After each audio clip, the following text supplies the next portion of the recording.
Hello, welcome back to the Mondovi line. December 2024, and we're going to give you a little update here, kind of an end of the year, projects that are moving on, are done, or are coming up. But I think maybe we should, oh, sounds like a train coming in, huh? Yeah, let's go watch a train.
Okay, hope you enjoyed that little simple operations.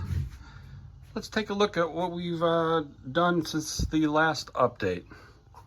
We're in Strum here, and in Strum, Wisconsin, we built the Strum feed mill, and it's currently sitting on a siding here. It still has detailing and a lot of work to do, but it's great for operation. We've built a nice platform there. Can spot 3 cars. That's going to be the first industry when you come into town. This here is a AMB laser kits transfer building, which I turned into the O&N lumber yard. This was a old version of this kit and kind of brittle and had some broken pieces, and anyhow, I got it built, and it's got a dock here for 1 to 2 cars. It is actually larger than I expected, and I had to move it down a little bit, and I took this spur here and brought it 6 inches out from the wall. None of Strum is wired up yet, just for this reason. So I'm considering now how much space I want to put in on each side of the lumber yard, and I moved the stockyards down. There were 3 oil dealers at the end here, and I haven't quite decided how I'm going to situate them. You know, we're not necessarily going to be with the prototype, and none of these buildings are going to be used. These are just all stand-ins. I'm going to have to pick up 3 different types of buildings for the oil dealers, and I may put them all on this side of the spur, or may leave one on the other side. That's half the fun, figuring it out. Over here in Osseo, we had a visitation. The TARDIS showed up. My friend Dave back in Milwaukee sent me a kit for a TARDIS, so I built this one for fun, and occasionally it shows up in different places around the layout. Turns out the doctor is a rail fan. So over here in Mondovi, this road here, Washington Street, was black cinder, like this little industry road here, and I never did like it. It was black cinder and I had no backdrop, so the road just kind of ended at the wall. So it was cinder glued over cardstock, and like I say, I didn't like it. And then our friend Boomer gave us a nice lesson a few videos ago on the way he builds roads. So I tore this out, and we went with balsa wood, with varathane, and then with some molding paste, and then crackle paste, and then 4 different kinds of paint and staining, and this is what we came up with. If you check out Boomer's channel, Boomer Diorama on YouTube, it seems that every time he comes up with a nice lesson on how to do something, I end up spending a bunch of money, which is fantastic because I now have acrylic matte medium. This is flow additive that I mix with the water, and then I got 4 kinds of air paint that we used for the road. I got varathane, and this is natural sand that I put down over the varathane to give it some grit. And I used molding paste to kind of build up the shoulders a little bit in places. And then I have crackle paste, and crackle paste is a godsend. I'll show you some nice close pictures. It's really cool. But this is good. This is good practice, because here in Oliva, there is going to be a road all the way across the front of the fascia here. I'm going to use the same techniques I did there. So let's see if you can see. You can see the crackle here from the crackle paste there, and on the edges. There's a nice one. So I ended up using 3 of the colors. I did not use the darkest because I needed it to match this background. So this background is about a 1 foot square piece or a little bit smaller, and I glued that right over the trees from the background that was there, and I needed to match the color a little bit, so that's why it's not as dark as Boomer went. But after I got done with the concrete staining in some places over the couple of shades of blue-gray, I went back over some of the crackle spots, and I wicked in some taco sauce, which, as he mentioned in his video, is just stain. It's just paint that's been watered down. So I put a little black taco sauce and then wiped it off, and the cracks showed up really well. So we have, well, I tore all this out to do this. This was all out, so we put it back. So we got the scene with the state police pulling over the Oldsmobile, and the scale signs are put back in. I may have to get a few more of these for places. I put in an extra couple of telephone poles or power poles. Daisy and Chuck moved over here to the depot. She rode her bike over here, so Chuck backed his convertible over, and they're hanging out. She's a lot more comfortable now that Chuck's on the other side of the car. And the tower is still there with some rail fans and a dog. And that's the City of Mondovi work truck. So I think that's the last thing that I did this month. What's next, you ask? Well, let me tell you. So here we are in Strum. This depot came off my dad's layout, and I don't know what kit or who made it or what it's from, but it's too small for Strum and isn't quite right. So it's been a stand-in for now, but I just ordered a depot kit from Engine House Services made by HRM, Hidden River Manufacturing, but HRM. HRM kits are really nice. So I just ordered a Chicago Northwestern depot kit, and it's going to have some customization, some extra doors. I'm going to lengthen it, and that's going to go here. But HRM made this coal building here. This is a fantastic kit.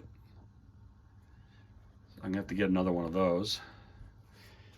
And this depot here is also an HRM kit for Osseo. And I have one more HRM depot that's put away that I have to build that's going to go in Oliva. But my next step when I get this depot is to make the depot for Strum. So Strum is my next town that I'm going to concentrate on here. And once I get that depot kit, I'm going to buy 3 more kits for the oil service center here, the City Service, Standard, and Sinclair. And I don't have any real detailed pictures of what was in Strum. It just said that there were 3.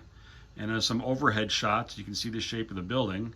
I can recognize the Sinclair building because of its roof line. They were usually a stone or a brick building with a peaked roof. But I think I'm just going to go on to either Best Trains, Jason Jensen, or Foss, or one of each, and buy a kit and just make it up as I go and add the signs. And it really doesn't need to be too close to any kind of prototype, just so it's recognizable as is. And then I have a bunch of Walthers extra pieces from different various oil industry plastic stuff, so I could build some tanks for each of them, and then put in the tank car unloading hoses. So that's going to be on the list. And that's going to be the last building for Strum. And once I'm happy with location and before scenicking, then everything will get removed, and I will wire up the track from that end of town to this end of town. This is going to have a view block right here of some sort, probably hills and trees. So when you're standing at the end of the layout here at the peninsula, you're not going to be able to see all the way down. So I'm going to try to use view blocks to keep the towns seem like they're farther apart. Because of lack of space, I couldn't get a lot of negative space between the towns. Okay, that's all for my update here. It's December 20th. Hope everyone has a happy holiday and a happy new year. And from Sasquatch there in the middle of the road, and from the Mondovi line, we'll see you next year. And one last thing. Thanks for coming by, and please hit the like button. It helps the algorithms drive more people to my page. And hit the subscribe button if you haven't subscribed yet. In addition to videos, I also post shorts, and I also post photographs under the community section. So be sure you check out those as well. And that's all I got. So thanks again. Bye.